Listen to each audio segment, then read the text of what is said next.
ठाकरे यांचा, शिवसेना नेते युवा सेना प्रमुख महाराष्ट्र राज्याचे मंत्री आदित्य साहेब ठाकरे यांचा। जरा शांत आवाज नको, प्लीज प्लीज प्लीज बसून घ्या।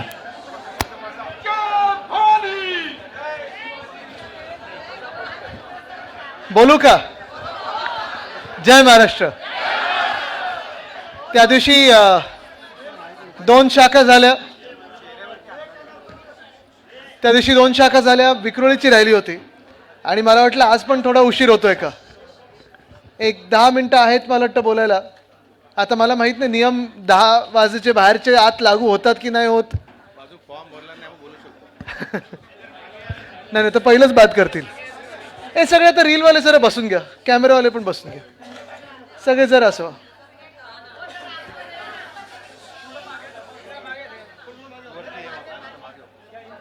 सगळ्यांनी इथे जा ना समोर। इथे कुठे येतात सगळे? बसून घ्या इथे कुठेतरी। अच्छा इथे भरलंय। तसं पाहायला गेलं तर आता राहू दे। तसं पाहायला गेलं तर उत्साह बघतोय जो मुंबई भरामध्ये सगळीकडे, आणि खरं तर काल पुण्यात पण होतं। पुण्यात पण जो जल्लोष दिसतोय, जो जोश दिसतोय, ही निवडणूक केवढी महत्वाची आपल्या सर्वांसाठी मला वाटतं हे सगळ्यांना पटलेलं आहे। आता निर्णय तुम्ही घ्यायचा आहे की 15 तारखेला जे मतदान होणार आहे, 16 तारखेला जो विजय होणार आहे, त्या विजयाच्या दिवशी तुम्ही किती वॉर्ड शिवसेनेचे निवडून देऊ शकतात आणि मशालीचे किती वॉर्ड निवडून देऊ शकतात, हा निर्णय तुम्हाला घ्यायचा आहे। 1 महिन्यापेक्षा कमी दिवस आहेत आपल्याकडे, आणि जरी आपल्याला वाटत असेल की फक्त एवढेच दिवस राहिले आपल्या हातात, आता 20 दिवस राहिले, 25 दिवस राहिले, प्रचार कसा करणार, कुठपर्यंत पोहोचणार, किती लोकांपर्यंत पोहोचणार, मला वाटतं एक आपण सगळ्यांनी लक्षात घेतलं पाहिजे की ह्याच दिवसासाठी आपण 4 वर्ष वाट पाहत होतो। 2022 पासून साधारणपणे की निवडणूक कधी होणार आपण सातत्याने सांगायचो, हिंमत असेल तर निवडणूक घ्या। आता सर्वोच्च न्यायालयाने सांगितल्यानंतर त्यांना निवडणूक घ्यायला लागते।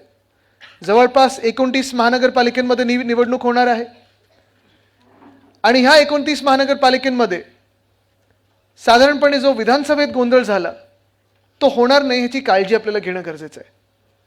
मी आज राजकीय भाषण करणार नाहीये, कारण त्या सभा, आपल्या प्रचार सभा वगैरे सगळे नंतर होतील।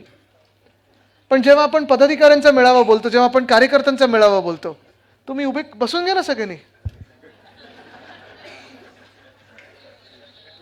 बसून घ्या। उभं राहायला अजून वेळ आहे। सुनीलजी तुम्ही पण बसून घ्या ना प्लीज।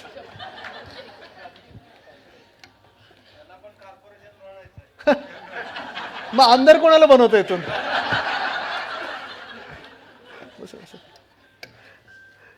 तर जेव्हा आपण प्रचार सभा घेऊ, जेव्हा आपण राजकीय सभा घेऊ, तेव्हा तर विषय सगळे वेगळे असतील, मुंबईचे विषय असतील, आपल्या गल्लीतले विषय असतील, दिल्लीपर्यंतचे विषय असतील। पण आपण प्रचार सभाच्या आधी जे कार्यकर्ते म्हणून आपल्याला तयारी करायची, जी पदाधिकारी म्हणून तयारी करायची आहे, ही खरं तर शाखा भेटच आपली समजा असंच असणार आहे। पण एक महत्त्वाचं आहे की आपण नेमकं प्रचारात काय बोलणार, कसं बोलणार, का बोलणार, हे समजून घेणं गरजेचं आहे।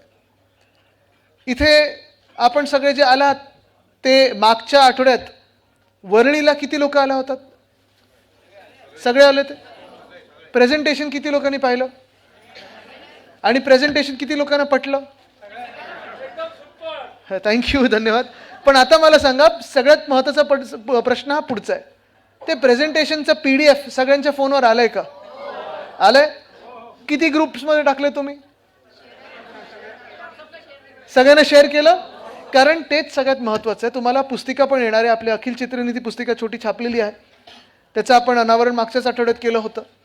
आणि छोटी पुस्तक, मोठं पुस्तक, हे सगळं आपल्या हातात आल्यानंतर मला वाटतं सगळ्यात पहिलं काम म्हणजे आपण जे काम केलेलं आहे ते काम होय आम्हीच करून दाखवलं हे अभिमानाने आपल्या लोकांमध्ये जाऊन सांगणं गरजेचं आहे।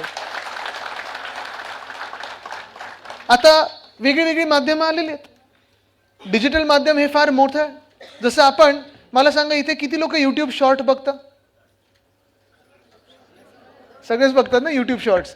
त्याच्यावर काही खोट्या गोष्टी येतात, काही अफवा येतात, कुठे एलियन उतरला आहे, एलियननी कोणाला पळवलेलं आहे, आणि जसे एलियन पळवतं तसं हल्ली भाजप पण पळवतं लोकांना, मिंदेगट्ट पळवतं. पण हे जरी असलं सत्य, तरी आपण खरं काय आहे, आपण केलेली कामं जी असतील, खरी परिस्थिती जी असेल ती आपण लोकांपर्यंत पोहोचवणं गरजेचं आहे. सहसा आपण प्रत्येकजण इथे 4 ते 5 ग्रुप्समध्ये तर असतो. आपल्या फॅमिली ग्रुपमध्ये असतो, मित्रांच्या ग्रुपमध्ये असतो, सोसायटीच्या ग्रुपमध्ये असतो, बिल्डिंगच्या ग्रुपमध्ये असतो, मग कुठेतरी लाफ्टर क्लब असेल, योगा क्लब असेल, ह्या सगळ्या ग्रुप्समध्ये आपण असतो. आणि ह्या सगळ्या ग्रुप्समध्ये भाजपाकडून जे व्हॉट्सॲप युनिव्हर्सिटीवर पसरवलं जातं, साधारणपणे त्यांच्या ज्या नेहमीच्या ठरलेल्या गोष्टी आहेत, तुम्ही एक चांगलं काहीतरी गोष्ट टाका, ते बरोबर त्यांच्या ग्रुपवर टाकतं की आता मुंबईत रोहिंग्या घुसलेले आहेत, बांगलादेशी वाढलेले आहेत. आणि मी त्यांना हाच प्रश्न विचारतो की रोहिंग्या घुसले असतील आणि बांगलादेशी घुसले असतील, केंद्रात तुमचे एवढे गृहमंत्री बसून जर देशात अशी घुसखोरी व्हायला लागली तर मग कसं चालणार देश? मग तुमची काय गरज तिथे? पण हे जे खोटा प्रचार चालतो त्यांचा, अपप्रचार चालतो त्यांचा, की मुंबईत असं होणार आहे, मुंबईत तसं होणार, हे सगळं आपल्याला पहिली गोष्ट म्हणजे पुसून काढणं गरजेचं आहे. तिकडेच्या तिकडे आपण उत्तर देणं गरजेचं आहे ना, की खोटं बोलू नका. दुसरी गोष्ट म्हणजे आपण जी केलेली काम आहेत, जो PDF आहे तो देखील फार महत्त्वाचा आहे, कारण त्याच्यात 100% सत्य गोष्ट आहे. आपण एक सुद्धा खोटी गोष्ट छापलेली नाही, एक आकडा खोटा नाही, एक शब्द खोटा नाही आहे. आणि ह्याच सगळ्या गोष्टी आपण ह्या लोकांपर्यंत पोहोचवल्या पाहिजेत. तिसरी गोष्ट आणि सगळ्यात महत्त्वाचं, जसं मी सांगितलं, त्यांचा अपप्रचार पुसून काढायचा आहे. दुसरी गोष्ट म्हणजे आपला जो प्रचार आहे तो तिथे गेला पाहिजे. डिजिटलच्या माध्यमातून जसं आपण जात आहे तसंच आपण 15 तारीख म्हणजे शेवटचा प्रचाराचा दिवस कुठचा? 13 तारखेला संध्याकाळी 5 की 6 वाजता प्रचार संपतो. मग ह्याच 13 तारखेपासून आता तुम्ही उलटं मोजायला सुरू करा, काउंटडाऊन सुरू करा की किती दिवस राहिले.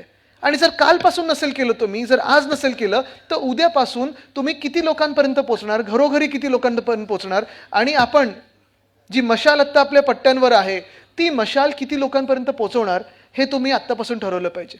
जास्तीत जास्त एरिया तुम्ही कव्हर केलं पाहिजे. आपले जे शाखेंमध्ये जे पदाधिकारी आहेत ते पदाधिकाऱ्यांनी ठरवलं पाहिजे की चला आपल्या इथे एवढ्या स्लम सोसायटी आहेत तिथे आपण सगळे पोचू, एवढी घरं आहेत आपण इथे पोचू, एवढ्या चाळी आहेत आम्ही इथे पोचू, एवढ्या इमारती आहेत तिथे एवढे मजले आहेत, तुम्ही हे मजले कव्हर करा, आम्ही हे मजले कव्हर करू, सकाळचे 3 तास आणि संध्याकाळचे 3 तास. हे जरी आपण असा वाटप करून घेतलं आपल्या कामाचा, तरी मला वाटतं आपल्याला प्रचार सभेत देखील तोच उत्साह मिळणार, तोच रिस्पॉन्स मिळणार जो आपल्याला मतदानाच्या दिवशी मिळणार. तो म्हणजे भरभरून आपल्याला आशीर्वाद मिळतील या मशालीसाठी जर आपण त्यांच्यापर्यंत पोहोचू शकलो. एकही इमारत, एकही घर असं सोडू नका. जर आपल्याला वाटत असेल, आणि मला वाटतं इथे फार चांगलं काम झालंय, खास करून विक्रोळीत चांगलं काम झालंय, आम्हाला आमचे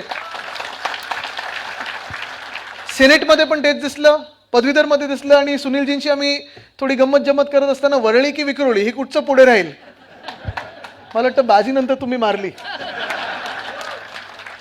पण परम यादव कुठे आहेत? त्यांनी पण मला आहेत ना, हा, ह्यांनी देखील मला सांगितलं तुमचं काम काय होतं. थोडं थोडं आता मी वरळीत खेचतोय ना तुमचं कॉपी करायला.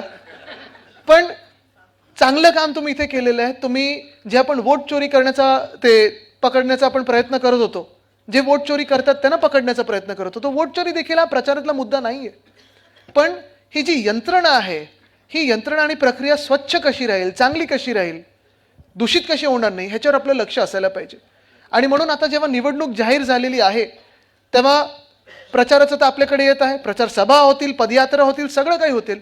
पण एक टीम आपली शाखेतली अशी बसली पाहिजे ज्यांनी आता यादी वाचन परत सुरू केलं पाहिजे. फायनल रोल आला ना सगळ्यांकडे, मतदारांचा फायनल रोल आल्यानंतर तुम्ही आता तो रोल, तुम्ही जे यादी वाचन आधी केलं होतं आणि आत्ता जे ऑब्जेक्शन घेऊन आल्यानंतर, स्वच्छ झाल्यानंतर आलेलं आहे, त्याच्यात देखील तुम्ही थोडे कंपॅरिझन केलं पाहिजे की त्या रोलमध्ये आणि ह्या रोलमध्ये किती दोष आहेत, कोण खरा कोण खोटा, किती दुबारा आहेत, किती बोगस आहेत, हे सगळं तुम्ही आता ओळखून काढलं पाहिजे. कारण जे आपले पोलिंग एजंट बसतील त्यांना ते ओळखता आले पाहिजेत की हे बाहेरचे आहेत, हे इकडचे नाही आहेत, हे ह्या मतदारसंघामधले नाही आहेत, अरे हा त्या मतदारसंघामधला आपल्या इथे काय करतो, हा दुबार कशाला येतो आपल्याकडे. हे सगळं बारकाईने आपल्याला काम केलं तर आणि तरच आपण ही निवडणूक 100% जिंकू. आणि हे आपण काम केलेलं आहे, आपण काम करून दाखवलेलं आहे. सेनेटच्या वेळी असंच काम झालं होतं, पदवीधरच्या वेळी असंच काम झालं होतं, लोकसभेच्या वेळी देखील असाच उत्साह होता. पण कुठेतरी आपल्याला विधानसभेच्या वेळी वाटायला लागलं की झालं आता जिंकलो आम्ही. आणि मुंबईमध्ये तुम्हाला धक्का बसेल, पण 1,01,00,000 मतदारांमधून 30 लाख मतदार हे बोगस आहेत. हे विधानसभेच्या वेळी होतं, ते आपण नंतर पकडलं. ते एक चांगलं झालं की आपण सगळ्या शाखा, जिथे जिथे मी गेलोय, मला सगळे शाखा प्रमुख असतील, शाखा संघटिका असतील, त्यांना तोंडपाठ होतं यावेळी की किती खरे आहेत, किती खोटे आहेत, किती लार्ज हाऊस होल्ड्स आहेत. कारण हे जर आपण काम केलं तर कोणी आपला हात इथे पकडू शकत नाही, आपल्याला कोणी रोखू शकत नाही. आणि सगळ्यात चौथी आणि महत्त्वाची गोष्ट म्हणजे आता इथे किती वॉर्ड बसलेले आहेत? 6 विधानसभा नाही 6 वॉर्ड, बरोबर. 6 वॉर्डमध्ये किती उमेदवार असतील? 6. इच्छुक किती आहेत? हात वरती करा.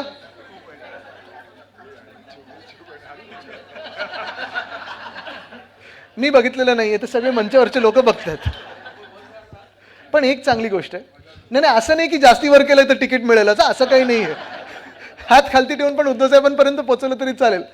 पण एक चांगली गोष्ट आहे की जेवढे चांगले इच्छुक, त्याचा अर्थ हाच आहे, जेवढे जास्ती इच्छुक म्हणजे आपली सीट वर जास्तीत जास्त प्रतिसाद आपल्या पक्षाला मिळत आहे. लोकांना वाटतंय की आपणच जिंकू शकू. पण हे जरी झालं तरी आपल्याला निवडायचे किती आहेत? 6 वॉर्डात उमेदवार 6च. आणि म्हणून हीच कठीण परिस्थिती इकडच्या सगळ्यात स्थानिक लोकांवर आहे, नेतृत्वावर आहे. हाच कठीण क्षण असतो आमच्यासाठी आणि उद्धव साहेबांसाठी की सगळेच आपले असतात, सगळ्यांनी चांगलं काम केलं असतं, पण आपल्याला ह्या सगळ्या इच्छुकांमधून प्रत्येक वॉर्डसाठी एकच उमेदवार निवडायचा असतो.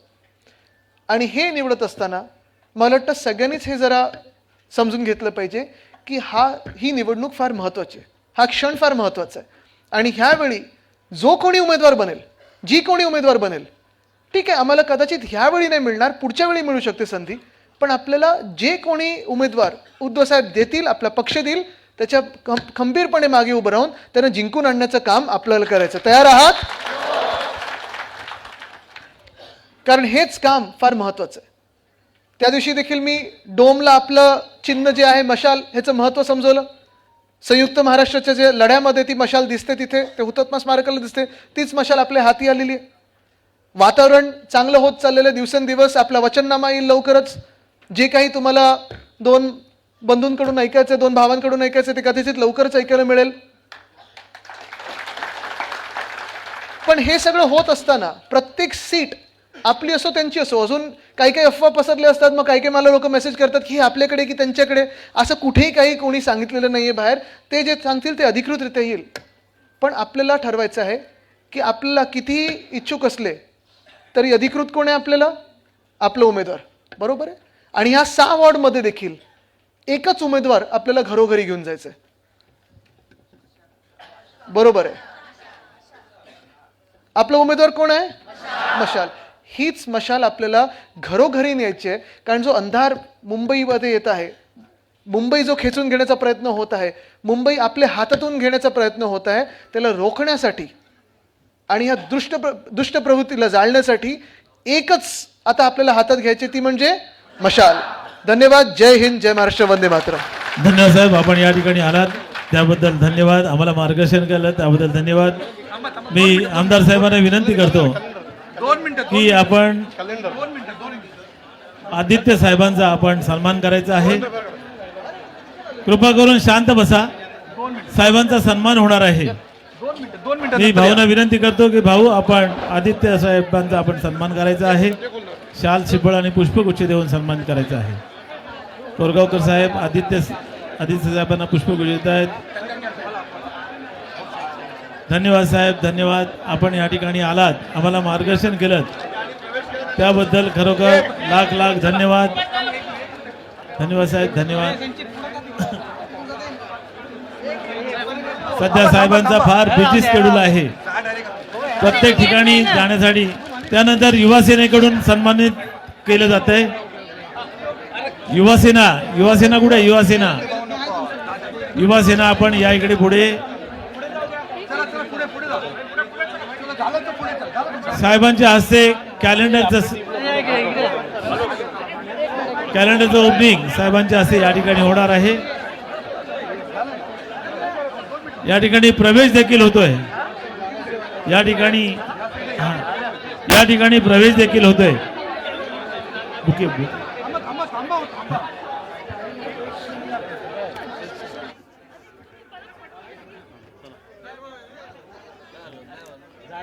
युवा सेनेतर्फे आदित्य साहेबांचा सन्मान